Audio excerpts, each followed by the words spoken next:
டிஎன்ஏல bulk genomic டிஎன்ஏன்னு இருக்குது and satellite டிஎன்ஏன்னு இருக்குது. அப்படின்னா என்னென்னு பார்க்கலாம்.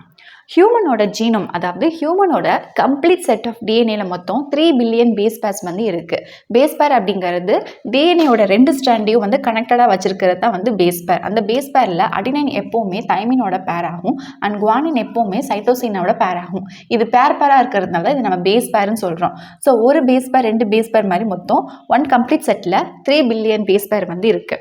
அந்த 3 பில்லியன் பேஸ் பேரில் 99% of the DNA base sequence வந்து எல்லா ஹியூமன்ஸுக்கும் சேமாக இருக்கும். அதாவது ஃபார் எக்ஸாம்பிள் இப்போ இவ்வளோ பெருசாக டிஎன்ஏ சீக்வன்ஸ் இருக்குன்னா இதில் 99% இங்கேருந்து இங்கே வரைக்கும் மட்டும் எல்லா ஹியூமன்ஸுக்கும் சேமாக இருக்குது. And that is called as a bulk genomic DNA. அதாவது பல்காக பெருசாக ஹியூஜாக வந்து எல்லாருக்கும் சேமாக இருக்கிறதுனால it is a bulk genomic DNA.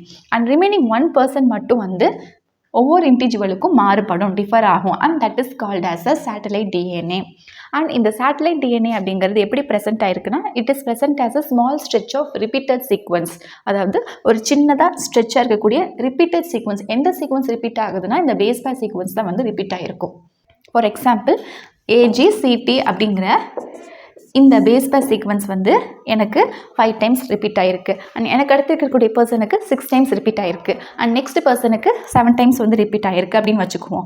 And that is called as a VNTR. VNTR அப்படின்னா variable number of tandem repeat sequence. அதாவது அந்த சீக்வன்ஸ் வந்து ரிப்பீட் ஆகுது தான், ஆனால் எத்தனை டைம் வந்து ரிப்பீட் ஆகுதுன்னா வேரியபிள் நம்பர் ஆஃப் டைம்ஸ். அந்த ரிப்பீட் ஆகக்கூடிய சீக்வன்ஸ் எல்லாருக்குமே வந்து சேமாக கிடையாது. எனக்கு 5னா இவங்களுக்கு 6 இருக்குது, இவங்களுக்கு 7 இருக்குது அப்படின்னா அந்த நம்பர் வந்து வேரியபிளாக இருக்குது, மாறுது. ஸோ இந்த மாதிரி இருக்கக்கூடிய அந்த number of copies of repeat சீக்வன்ஸை தான் we call it as VNTR. இது ஒவ்வொரு இண்டிவிஜுவலுக்கும் மாறுபடும். இப்போ நான் சொன்னேன் இல்லையா, எனக்கு 5 இருக்கும், இவங்களுக்கு 6 இருக்கும், இவங்களுக்கு 7 இருக்கும், அந்த மாதிரி மாறுபடும். இதனால அந்த டிஎன்ஏயோட செக்மெண்ட்டோட சைஸில் வந்து வேரியேஷனை பார்க்க முடியும். ஸோ 5 இருந்துச்சுன்னா அந்த டிஎன்ஏ செக்மெண்ட் சின்னதாக இருக்கும், 6னா கொஞ்சம் பெருசாக இருக்கும், 7னா இன்னுமே பெருசாக இருக்கும் அந்த DNA segment. So this satellite DNA bring about the variation within the population. இந்த satellite DNAனால தான் ஹியூமன்ஸ் ஒவ்வொருத்தருமே வந்து டிஃபராக இருக்காங்க, யூனிக்காக இருக்காங்க.